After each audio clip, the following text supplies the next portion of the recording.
Bonjour à toutes, je suis Louise. Bienvenue dans cette série où je vous amène en immersion dans les fermes françaises pour découvrir les producteurs passionnés qui nous régalent au quotidien. Aujourd'hui, direction l'Auvergne et plus précisément les départements du Puy-de-Dôme et du Cantal pour partir à la rencontre de Philippe Thuert, directeur général de la société fromagère du Livradois, et Anthony Chazal, éleveur de vaches montbéliardes. Avec eux, nous allons plonger au cœur du secret de fabrication d'un des fromages les plus célèbres de la région, j'ai nommé le Saint-Nectaire. Mais avant de découvrir leur savoir-faire, je leur ai préparé une petite surprise. Je suis partie à votre rencontre pour savoir ce que vous pensiez de leur fromage. Alors, prêts pour un voyage au cœur de l'Auvergne? Allez, suivez-moi.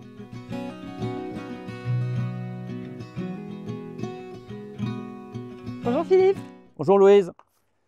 Bienvenue dans le Cantal. Oui, ben merci, je suis contente d'être là. Enchantée. Ouais, bon, je te paye un petit café parce qu'il fait pas bien chaud quand même. Ouais, ça va réchauffer un peu.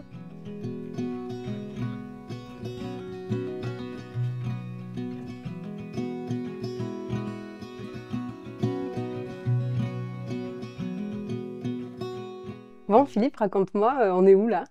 Alors là, Louise, on est à Lanches, notre site qui affine les Saint-Nectaire fermiers. Donc c'est un site qui date de 1979, que mon père avait repris. Et c'est un site qui affine à peu près 700 tonnes de fromage. Et alors ta fonction, c'est quoi toi? Alors moi, je suis directeur général de la société, donc on est deux frères, c'est une société familiale, 100% familiale. Moi, je m'occupe de toute la partie commercialisation et de toute la partie producteur fermier, donc producteur de Saint-Nectaire fermier, producteur de salaire. Et alors le rôle de livradois, c'est quoi concrètement? C'est quoi votre métier? Notre métier, c'est de fabriquer et d'affiner toutes les AOP auvergnates, de maintenir un terroir et des producteurs au sein de ce territoire, qui est un territoire de montagne, donc un territoire difficile. Ok, très bien. Bon, écoute, je t'ai prévu une petite surprise. Je suis allée à la rencontre des consommateurs pour leur faire goûter tes fromages et savoir ce qu'ils en pensent.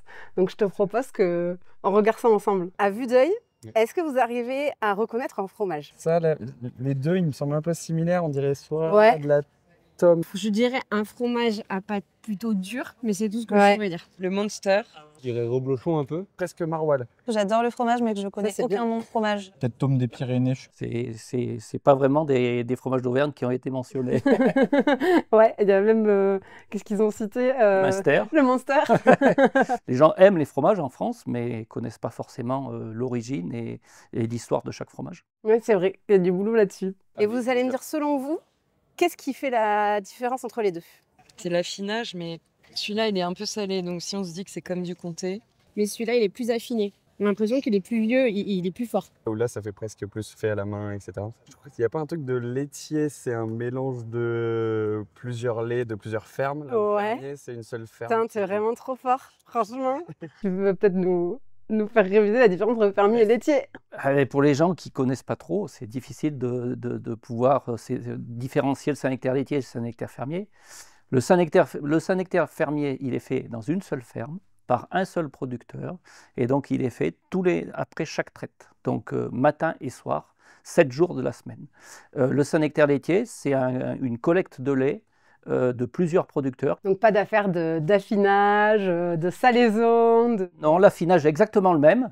C'est juste après, il y en a un qui est au lait cru, le Saint-Nectaire fermier au lait cru, et le Saint-Nectaire laitier est au lait pasteurisé. Vous avez une idée de race et de vache? Aucune idée, moi. La Primostein. Il n'y a pas de race de vache déterminée pour faire du Saint-Nectaire. Il peut y avoir n'importe quelle race de vache. Ce qui est très important, c'est la nourriture de la vache. Et puis aujourd'hui, sur l'Auvergne, il y a une telle variété de prairies. C'est ce qui confère au produit tout son goût inimitable, au goût de noisette. Ouais, le terroir auvergnat. Le terroir, c'est le terroir. Enfin, chaque terroir, le comté a un terroir, la Savoie a un autre terroir, l'Auvergne a un terroir. Ça a l'air bon ça. Hyper bon. Délicieux. Hyper bon. Je préfère celui-là, avec son petit goût salé, c'est cristaux. Moi, j'aime bien celui-ci. Et visiblement, le Saint-Nectaire plaît. Bon, Philippe, maintenant j'aimerais bien aller voir un éleveur, les vaches, la production du lait à la source. Où c'est que je peux aller? Ça tombe très bien parce que je t'ai concocté tout ça. Tu vas aller chez Anthony Chazal, donc qui est près de Tove, et qui fabrique lui-même donc son Saint-Nectaire à partir de son propre troupeau de vaches montbéliardes.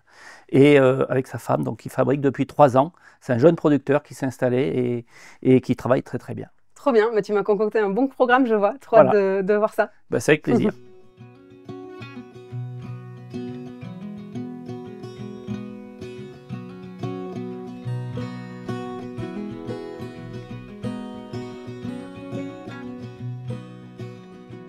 Salut Anthony, Salut Louise. enchantée. Enchanté. Je suis contente d'être là, Moi aussi, je suis contente que tu sois venue. dans le Pro Auvergnat, mais c'est Ouais, c'est vivifiant. cool. Ouais, exactement, on dirait ça. Bon, c'était vache. C'est mes vaches. On rentre? Allez,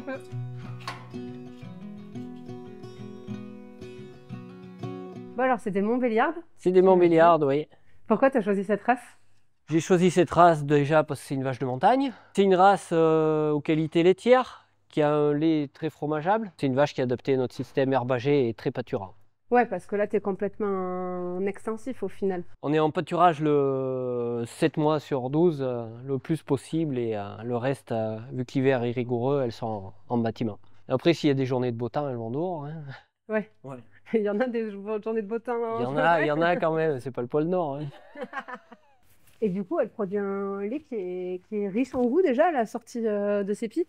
Oui, parce elle a un très bon taux protéique et un peu de matière grasse, donc du coup, ce qui donne un goût un peu plus riche au fromage, du coup, ouais. Et alors, tu produis sous AOP, je crois, AOP. appellation d'origine protégée. L'AOP Saint-Nectaire, elle regroupe 72 communes. Elle nous impose un cahier des charges. Il faut que les vaches soient nées élevées sur la zone. Il faut que les fourrages proviennent de la zone. On a plein de garde-fous pour rester dans les lignes, quoi. En fait, le goût du Saint-Nectaire, il vient du terroir, donc il faut que tous les produits viennent du terroir. Oui, j'ai l'impression que la partie alimentation de la vache, ça a un vrai impact sur le goût derrière du lait. Ah oui, C'est le cas? Oui, c'est le cas, ouais, parce que enfin, on est tout en prairie naturelle. Donc elle donne un goût typique au lait. Chaque ferme a son goût typique. Vu qu'on travaille en lait cru, du coup, le lait n'est pas transformé. Donc suivant ce qu'elle mange, le goût du fromage est différent. Ouais. Bon, et toi, tu t'es installé depuis combien de temps? Ça fait 5 ans et demi là, que je me suis installé, ouais. Et on a fait un projet de fromagerie qui a vu le jour. Enfin, nos premiers fromages sont sortis en 2020, fin 2021. Ok, quand tu dis on, nos... Non, parce qu'au début, je me suis installé tout seul en lait fromage Saint-Nectaire laitier. Ok, Je donc vendais mon lait, je livrais mon lait. Et après, on a monté le projet fromagerie avec ma femme et ma femme m'a rejoint sur l'exploitation. 6 ans après, pas de regret? Pas de regret, non. Je suis plutôt content du chemin parcouru. Je fais un métier que j'aime, c'est l'essentiel. Bon, écoute, je suis arrivée trop tard pour l'heure de la traite, mais la transformation est en cours. Je crois qu'Aurélie, elle a commencé. Ouais, elle J'étais a contente commencé. de voir tout ça. On va y aller. Allez.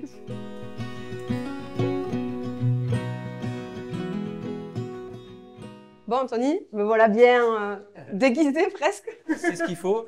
Bon, c'est ici que tu transformes le lait en fromage? C'est ça. Bon, comment ça se passe alors? Là, c'est la tome.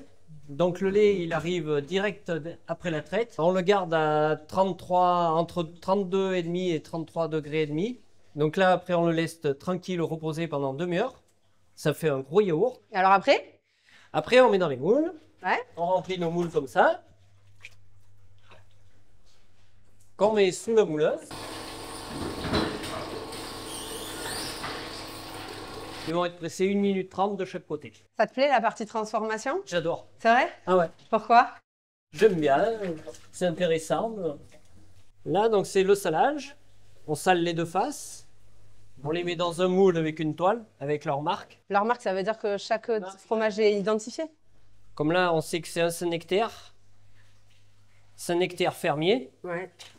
Là, c'est le numéro de l'exploitation, le département. Et là, c'est le numéro du fromage. Du coup, là, dans tout ce que tu me racontes, à aucun moment le lait il est chauffé? Ah non, pas du tout. Non, le lait n'est pas transformé, non. C'est ce qu'on appelle du fromage au lait cru. C'est le lait cru, voilà, exactement, ouais. Ça apporte quoi au goût du fromage? Ça apporte un goût typique. Enfin, et du coup, chaque exploitation a son goût de fromage. Suivant l'alimentation des vaches, suivant la race des vaches, chaque Saint-Nectaire est typique de son exploitation. Alors là, on a fini de la mise en moule. On les a mis sous le pressoir. Donc, ils vont être pressés pendant 10 à 12 heures et leur donner bien la forme d'un Saint-Nectaire. Ouais, là, ça y est, ça ressemble déjà. Ah là, ça ressemble à un Saint-Nectaire. Ouais. Ouais. Là, ils vont rester toute la semaine. Et notre affineur vient les chercher tous les lundis matin. Ça part la société fromagère du Livradois à Lange. Bon, et ben merci Anthony de m'avoir montré tout ça, c'était super chouette. Et puis maintenant, je vais aller retrouver Philippe pour qu'il m'explique toute la partie affinage. J'ai hâte de découvrir tout ça. Ok, très bien. Merci d'être venu. Salut!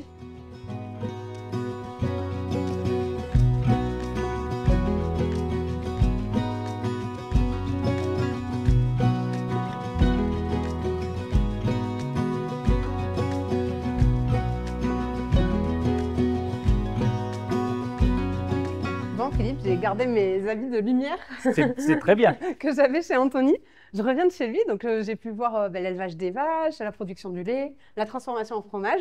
Et ensuite, il m'a dit que ton entreprise, elle venait tous les lundis, en l'occurrence chez lui, pour collecter les fromages. Et alors après, qu'est-ce qu'ils deviennent? Eh ben, je vais te montrer exactement ce qu'ils deviennent. Donc, on les collecte tous les débuts de semaine et après, ils rentrent dans nos caves pour être affinés et ensuite pour pouvoir être vendus. Oh là là, c'est la caverne d'Ali Baba. Voilà, donc voilà tous les Saint-Nectaire. Ça sent bon. Donc c'est là qu'ils reposent. C'est là qu'ils sont affinés, c'est là qu'on les frotte, c'est là qu'on les peaufine. Combien de temps ils restent ici? Il reste minimum 28 jours. Il y en a qui sont affinés sur paille, comme tu peux voir. Ouais, c'est ça. Et le goût de la paille permet d'avoir un goût un peu plus typé. Juste de le reposer sur la paille, enfin en sandwich, ça permet de donner un goût supplémentaire.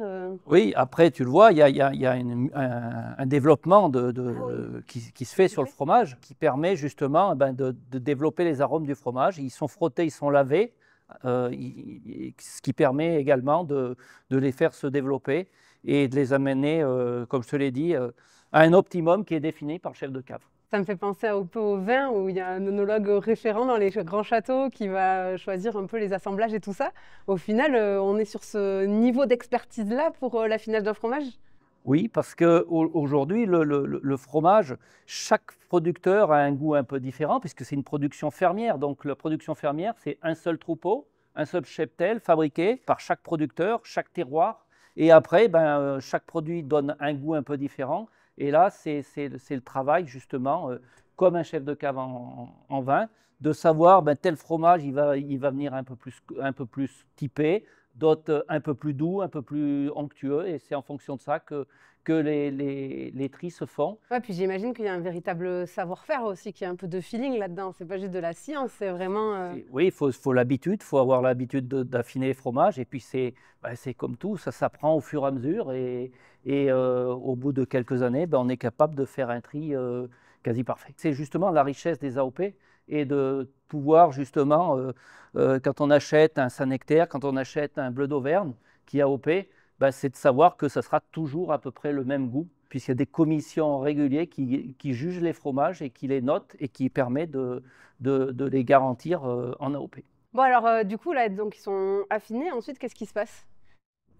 Ensuite ils sont affinés, c'est-à-dire qu'on les frotte, on les lave, et après le chef de cave va les trier et choisir les fromages qui sont expédiés pour chaque client. Frotter le fromage, tu me montres ce que ça veut dire? On va te montrer tout de suite comment ça se passe. Et du coup, ça apporte quoi de frotter le fromage? En visuel, un fromage qui est bien frotté, c'est bien plus joli pour le consommateur. Et puis, le frotter, ça permet d'avoir un croûtage uniforme et ça développe le goût du fromage à l'intérieur.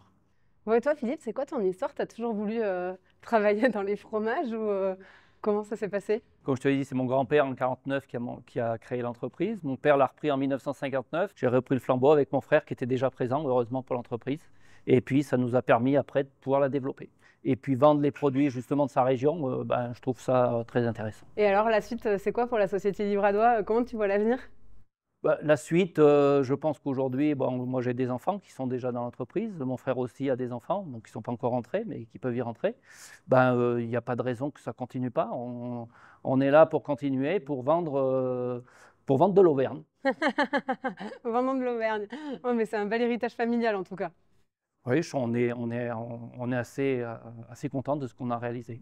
Bon, j'ai passé la journée à entendre comment on fait un bon Saint-Nectaire, mais je ne l'ai toujours pas goûté. Donc, est-ce qu'on peut passer aux choses sérieuses maintenant? On va passer aux choses sérieuses. Je vais te proposer d'aller le déguster et de voir la typicité du Saint-Nectaire. Et après, tu seras vraiment piqué au Saint-Nectaire. Et l'explosion du goût.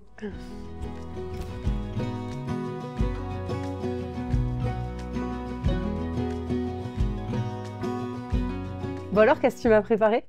Ben, je t'ai préparé le fromage d'Antony qui est affiné à point et qui est juste bon à déguster. C'est vraiment le fromage d'Antony. Ah oui, c'est un fromage qu'il a fabriqué il y a à peu Trop près chouette. 5 semaines. Trop contente de goûter. Voilà, ben, je te fais déguster, tu vas voir la souplesse de la pâte, le goût vraiment typique du Saint-Nectaire.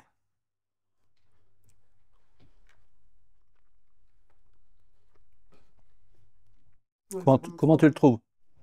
Ouais, c'est excellent. À la fois, il est doux, et à la fois, on sent la complexité du goût, et je trouve que c'est une belle association. Et tu vois, quand là, je viens de passer la journée à découvrir tout ça, et ce qui me marque, c'est tout le travail qu'il y a derrière un fromage, alors que nous, on le mange comme ça à l'apéritif, une bouchée, et je trouve qu'on l'apprécie pas à sa juste valeur, parce que derrière, ça bosse, quoi. Ah, il y a un gros travail, il y a le travail du producteur, il y a le travail de l'affineur, et puis après, ben, il y a le travail du consommateur, qui est beaucoup moins important, mais qui est aussi très... on voit bien la pâte, la souplesse de la pâte. Ouais. Voilà, c'est Ouais, c'est un typique d'un beau produit, hein. Saint-Nectaire. Même la couleur. Et la couleur, voilà, bien jaune. Bon, ben, je féliciterai Anthony pour lui dire Ben, que il son fromage sera très content. est excellent. Le Saint-Nectaire, c'est plutôt un fromage de plateau, mais on peut aussi l'utiliser dans la cuisine. En Auvergne, on utilise plus le Cantal dans la Ligo, dans la truffade. Mais le Saint-Nectaire peut aussi, par exemple, se préparer un raclette. À la place de la raclette, on peut mettre un bon bout de Saint-Nectaire et ça a du goût. Ok, très bien. Et tu as la recette de la truffade, je suis preneuse parce que j'en ai mangé à midi pour rien cacher pendant la pause déj. Et... La truffade, c'est un secret d'Auvergnat. On ne le dit pas comme cela. La truffade, on fait revenir des pommes de terre, des pommes de terre coupées en lamelles, donc à la poêle avec de l'ail. Et puis après, on rajoute la tome fraîche pour justement que cette pâte, elle file bien et que ça donne ce goût vraiment particulier entre la pomme de terre et le fromage, typique d'un produit d'hiver, parce que ça tient bien au corps et quand il fait un petit peu froid, ça permet de passer l'après-midi tranquillement. Bien chaud. Bah, les pommes de terre, il faut déjà bien les faire cuire. Et puis après, on met à la fin, sur les 10 dernières minutes, on met la tome fraîche pour justement qu'elle fonde juste ce qu'il faut. Et après, on sert tout de suite. Et c'est un plat qui se mange tout de suite. On ne peut pas attendre. On peut pas. Il faut que tout le monde se mette à table et mange tout de suite. Très bien. Bon, ben, merci beaucoup en tout cas pour toute cette journée riche en enseignements et en découvertes. C'était vraiment... j'ai passé un super moment. Merci. Et ben, je suis très content aussi et c'était une belle visite. J'espère pour toi. À bientôt.